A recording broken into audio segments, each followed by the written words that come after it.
Hey, what's up? This is Chosen, and in this video, we are going to get you caught up for Raid Shadow Legends, and we finally know some of the craziness that is coming this weekend. We have got a 10x that is going to be featuring KRISK starting tomorrow, so I will get you my full thoughts on the context of this 10x and what is going on in-game right now, so let's get into it.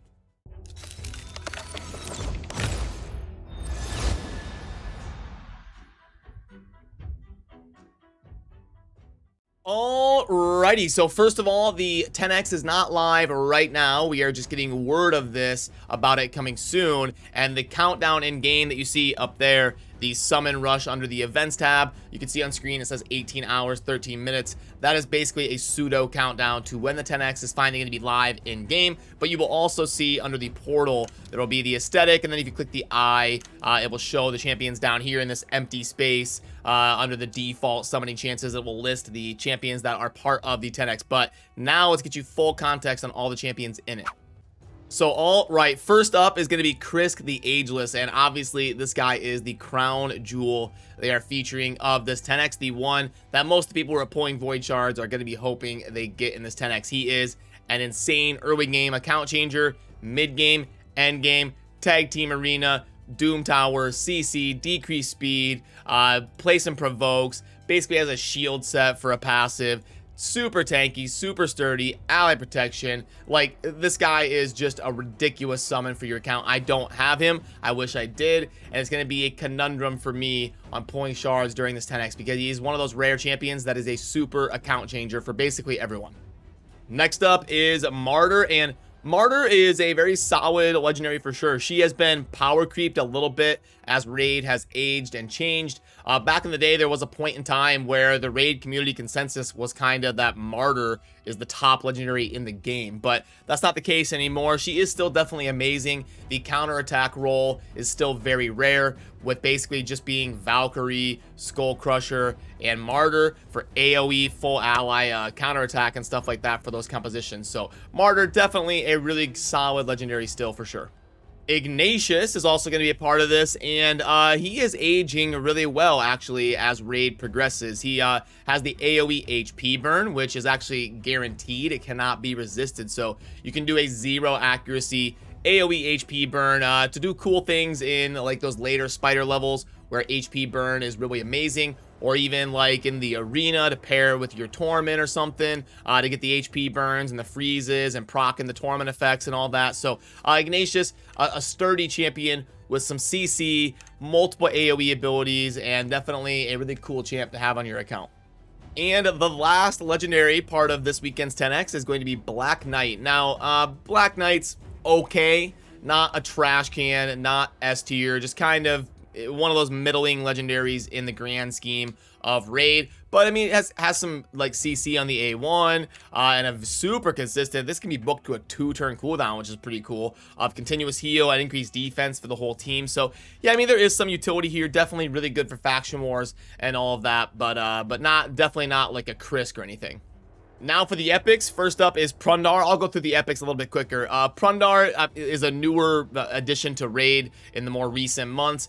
Does have the A1 here that's going to be really good for boss fights where you can place the big version of decreased speed, super consistent on the A1 and get that booked up to about a 45% chance and keep that up most of the time. But all in all, it's just a decent epic.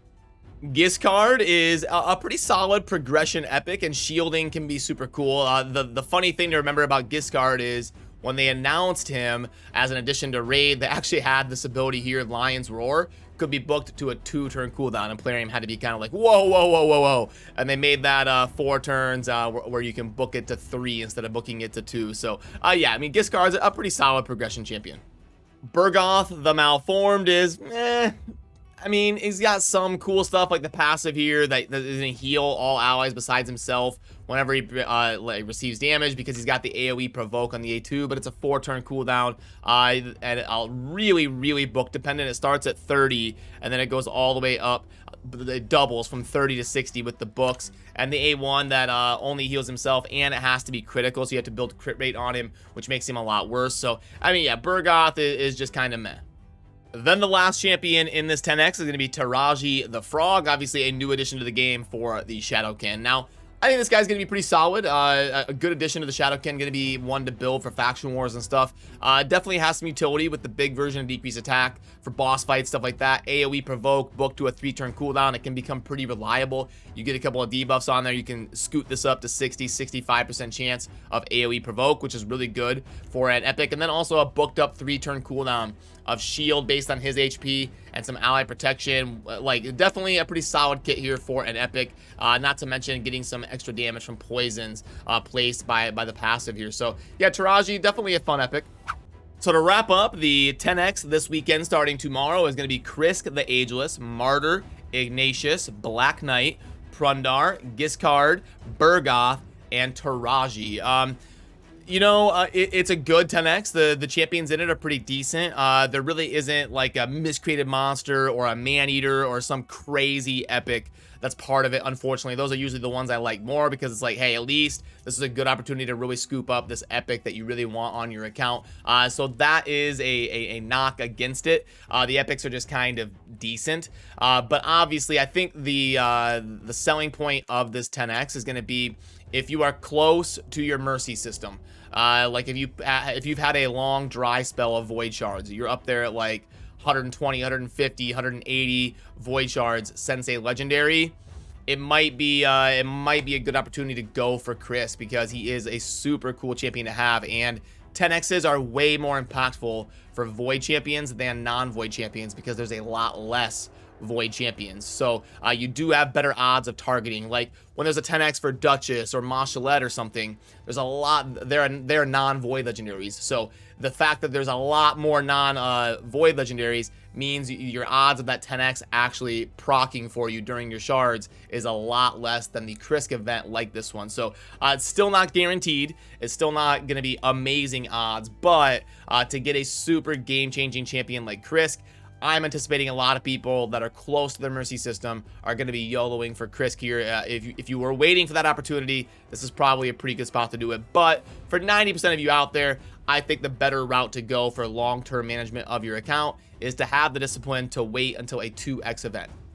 Then for the other stuff going on in game right now, remember they really switched up how CVC is going to work and when it is going to launch. So we should be getting a teaser in game tomorrow letting us know, hey, here's the countdown for CVC, because they announced they're going to be trying CVC out on Saturdays. They're going to be switching it from the beginning of the week till the weekend, and I personally think that's going to be a permanent change and something to kind of get used to. So they're going to be, launching CVC in about 2 days from now on Saturday morning, so that you'll be having your competition on Saturday and Sunday. Then for the tournaments, we just had the Dragon tournament come to a close that had the speed sets boosted. So hopefully you were able to get at least a couple really impactful speed pieces on your account. But right now, we've just got a normal Fire Night tournament. Nothing crazy going on. This is just standard tournament. I guess if you're in an easy group where it's easy to win, go ahead and scoop up some Relentless gear and stuff, and maybe go after the epic book, but nothing crazy to feel bad about missing out on there. The champion training tournament is going to be ending today. Not a bad idea if you're close to make sure you get to 4,700 today to scoop up the 10 core hammers, and then there will be a tag team arena tournament starting tomorrow. Basically at the same time the 10x is going to launch. Then under the events tab, you can see here there is a summon rush that we talked about, is basically the countdown for the 10x launching. And then we've got the Dungeon Divers ending in a couple days. Again, this is a pretty normal Dungeon Divers event. I would at least get to 25 here to scoop up the 10 core hammers that are up for grabs there. And then we're going to be also having the Artifact Enhancement event ending. These are all pretty par for the course, not part of any fusion or anything crazy going on. So just make sure you're scooping up your core hammers and kind of being efficient about spending your points. But remember, before you get too crazy, we do have CVC launching in a couple days. Now let's head into the shop and see if there's anything worth going over. I can plug this stuff in for you real quick here. We've got the Great Deal Mix Pack. We're looking out for Void Shards in honor of the KRISK craziness coming up this weekend. But we've got the 8 and 5 for the tomes. 8, 5. Then we're going to go 6 and 4 on chicken. Okay, and that's that, a 2.19. So, yeah, not a super recommend for me, but not the worst offer they've ever done. Let's go this one here, the multi-battle pack. No, let's not do that. Let's go back here. There we go. and clear this. Okay, we've got 48 energy refills, 2800 energy, and yeah, so that would be okay. So you have to ask yourself, is what is 50 times 8? 400. So is 400 multi-battles worth 20 bucks to you? Like, this one's also kind of a pass for me personally. And then the mini mix, I might be, maybe some offers haven't loaded for me yet this morning, but yeah, so far nothing really great to cover in the shop, unfortunately. And we are also catching wind of what is going on behind the scenes about the next fusion going on. I'm working on an infographic to make that video a little bit more high quality. So I'm going to be releasing another video as soon as I can get that done, so that you have an infographic about the fusion coming up. And then I will get you the full context on that fusion here today for sure. And then also remember, today, about like an hour after me recording this video, Diablo 2 Remastered is going to launch. So if you only wanted the raid stuff, I'm gonna cut you loose right there, but I'm gonna quickly, for like a minute or two, just go over the launch of Diablo 2 Remastered, because it is a big deal in the gaming community and something I'm gonna be playing with Jay Giggs and maybe a couple other content creators as well. So, all right, with Diablo 2 Remastered launching literally today, I just want to really quickly talk about the classes, if you're going to be playing it, and maybe help give you some direction on what you should pick and give you my opinion on that type of stuff. First of all, pick what you want to play. You can get through the game like normal, nightmare, and kind of into the end game with any class. So if you have something you're dying to play, don't care about my opinion, play the class that really stands out to you and you want to have fun with. But for what I'm going to play and what I'm going to start out with, I'm going to explain them and then talk about why. So the Amazon is the first one right here. Is not the best choice. Is definitely okay and fun with the archery and stuff. The best build is with the javelins and kind of the lightning fury and stuff, but not the best option in my opinion. The assassin is one of the best and most underrated options, and probably what I'm going to be going with is a trap assassin. Has good movement speed, has really good safety because she has good stats. It has really good damage, has different sources of damage to prevent dealing with immunities and stuff like that. So I'll probably start with assassin, and one of the best choices is the trap assassin to start out playing Diablo 2. The necromancer is really good as well. That's the one next to the assassin. Necro has the summoning build that is really good, really safe, and then also has different builds like Bone Necro, Poison Necro, super powerful curses, Corpse Explosion for AoE damage. Necro is a slower choice, isn't going to be the fastest playthrough, but definitely a good choice. Then the Barbarian there in the middle is okay for parties because has a really good battle command that is going to help buff you in the party. It can be kind of a tank up in the front, but unfortunately it just isn't going to be as fast doing damage and clearing through the game as some of the other classes that can output more damage. So a Barbarian, not going to be a great choice to start out with, in my humble opinion, unless you've got a group of damage dealers around you. The Paladin is next to the Barbarian there on the right, and the Paladin has one of the best builds in the game, absolute god tier, called the Hammerden. You get Blessed Hammer at level 18, and you just crush through the game doing magic damage, which is very rare that monsters are going to be resistant or immune to magic. They're usually immune to like fire, lightning, that type of stuff. So Hammerden, definitely a godly build and worth starting out with there for the Paladin. The Sorceress next to the Paladin is probably going to be the most popular choice because she gets a natural ability of teleport. Other classes have to get special items that will give them teleport. The Sorceress just gets teleport at level 18, so she is typically a very popular choice because she does elemental damage, can kill stuff fast, and she can teleport around and be super fast. She will probably be the most popular class, but she is a little bit tougher to play, maybe not the best choice if you're brand new.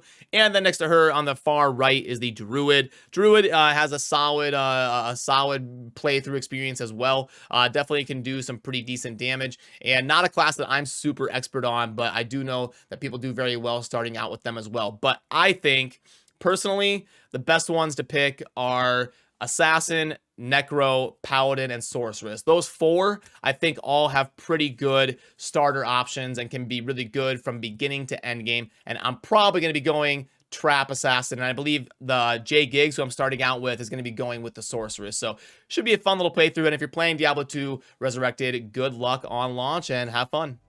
So that does it for me. I am going to head on over to stream. If you would like to come hang out, that link is going to be down below. We're going to be doing some raid, Diablo 2 Resurrected, and having a lot of fun today. So hope to see you there, and as always, thank you for watching. Have a good rest of your day. Peace.